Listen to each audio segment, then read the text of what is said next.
Hello বন্ধুরা, আসসালামু আলাইকুম। সবাই কেমন আছেন? আশা করি সবাই ভালো আছেন। আজকে আমি আরেকটা নতুন রেসিপি নিয়ে হাজির হয়ে গেলাম। আজকে খুব সহজে অল্প খরচ অল্প সময়ে কীভাবে সুন্দরভাবে পিৎজা তৈরি করতে পারবেন সেই রেসিপিটি শেয়ার করে দেখাবো। তো আজকে রেসিপিটি ফলো করলে আপনারাও যে কোনো টাইম যে কোনো সময় খুব তাড়াতাড়ি ঝটফটভাবে পিৎজা তৈরি করে নিতে পারবেন, এতে কোনো সন্দেহ নেই। তো চলুন কথা না বাড়িয়ে আমরা মূল রেসিপি দিকে চলে যাচ্ছি, সাথেই থাকবেন প্লিজ।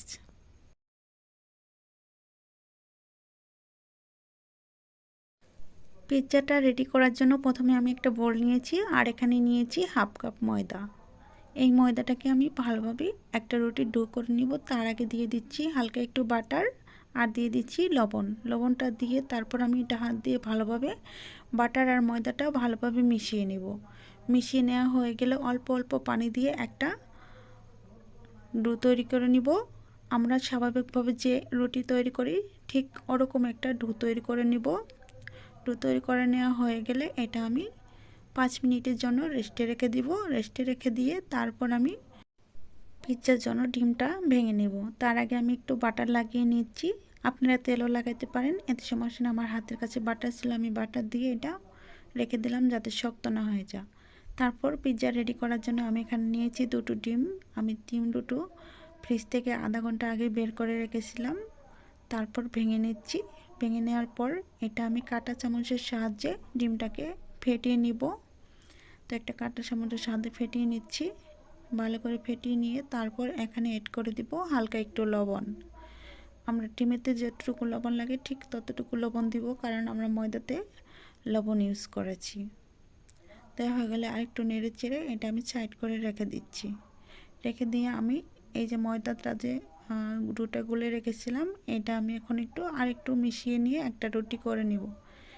একটা পাতলা সাইজের, বেশি পাতলাও না একেবারে মোটা রুটিও না, আমি রুটিটা করে নিব। রুটি করে নেওয়া হয়ে গেলে তারপর পিৎজা ডিশে আমি এটা সেট করে নিব।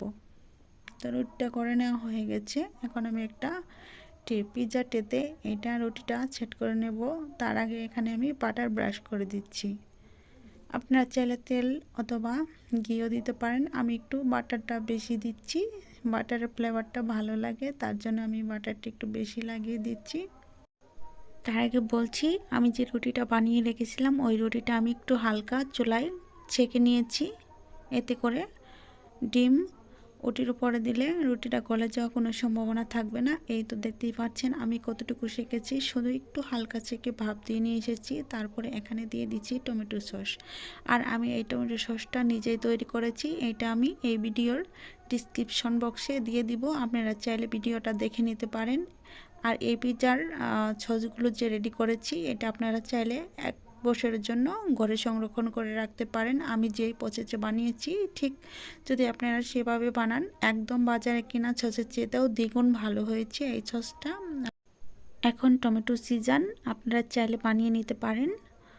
সসটা দেওয়া হয়ে গেছে। তারপর আমি এখানে ভেঙে রাখা হাফ ডিমটুকু দিয়ে দিচ্ছি আর অর্ধেক ডিম রেখে দিচ্ছি। তারপরে এখানে ছড়িয়ে দিচ্ছি কিছু চিজগুলো আগে থেকে একটা আলু গ্রেট করার মেশিন দিয়ে আমি গ্রেট করে নিয়েছিলাম। তারপরে এই যে উপরে ছড়িয়ে দিচ্ছি কিছু পেঁয়াজ। এই পেঁয়াজগুলো আমি রিং করে কেটে নিয়েছি। পেঁয়াজগুলো আমি ভিতরে দিয়ে দিচ্ছি। তো সবগুলো পেঁয়াজ ডেকোরেশনভাবে সাজিয়ে দিচ্ছি আপনারা যে যেভাবে। তারপরে বাকি ডিমটুকুও দিয়ে দিলাম। দেওয়ার পর আর বাকি চিজটুকু যে ছিল এটা আমি পেঁয়াজের উপরে ছড়িয়ে দিচ্ছি। দেওয়ার পর এখানে আমি কেটে রেখেছিলাম কিছু টমেটোগুলো ভিতরে বীজ ফেলে দিয়ে তারপর শুধু উপরে খোসাটুকু নিয়েছি। আমি এভাবে সাজিয়ে নিচ্ছি। তো সাজিয়ে নেওয়া হয়ে গেছে। তারপরে আমি এখানে লম্বালম্বি করে কিছু কাঁচামরিচ কেটে নিয়েছি আর এগুলোও ভিতর থেকে বীজ বের করে নিয়েছি। নিয়ে তারপর শুধু উপরে খোসাটাই নিয়েছি, নিয়ে সুন্দরভাবে সাজিয়ে দিচ্ছি। আপনারা যে যেভাবে পারেন ডেকোরেশন করে নেবেন। তারপরে আমি মাঝখানে দিয়ে দিচ্ছি আমার হাতের তৈরি টমেটো সস। আপনারা অবশ্যই এখন সিজন আছে তৈরি করে নেবেন, এতে আপনাদের অনেক সুবিধা হবে। তো তারপর আমি চুলায় চলে এসেছি। চুলায় একটা প্যান বসিয়ে দিয়ে আগে থেকে গরম করে নিয়েছি। তারপরে বসিয়ে দিয়েছি স্ট্যান্ড, এর উপরে বসিয়ে দিব আমি পিৎজার প্লেটটা। দেওয়ার পর আমি চুলাটা ধরিয়ে দিয়ে এটাকে আমি 10 মিনিটের জন্য ঢেকে দিব। তারপরে ছিদ্রটাও বন্ধ করে দিব। দেওয়ার পর 10 মিনিট মিডিয়াম আঁচে রান্না করে নিব। এই তো ছিদ্রটা বন্ধ করে দিয়েছি। এখন আমি 10 মিনিট পর ব্যাক করছি, তারপর দেখুন। তো 10 মিনিট হয়ে গেছে, আমি 10 মিনিট পর ফিরে আসছি। দেখতেই পাচ্ছেন পিৎজাটা কতটুকু ফুলে গেছে। আপনারা অবশ্যই একবার ট্রাই করবেন। আর আমি একটু নিচে দেখিয়ে দিচ্ছি, দেখেন একটুও কিন্তু লাল হয় নাই, যেমন কালার তেমনই, অথচ পিৎজাটা কিন্তু হয়ে গেছে। এখন আমি পিৎজাটা নামিয়ে নিব, তারপর সার্ভ করে দেখাচ্ছি কেমন হয়েছে। তার আগে বলছি, যদি আজকে আমার এই রেসিপিটি ভালো লেগে থাকে আর যদি আমার চ্যানেলে নতুন হয়ে থাকেন, প্লিজ দয়া করে আমার চ্যানেলটি সাবস্ক্রাইব করে দিবেন আর পাশে থাকা বেল বাটনটি অন করে রাখবেন প্রতিদিনের নোটিফিকেশন পাওয়ার জন্য।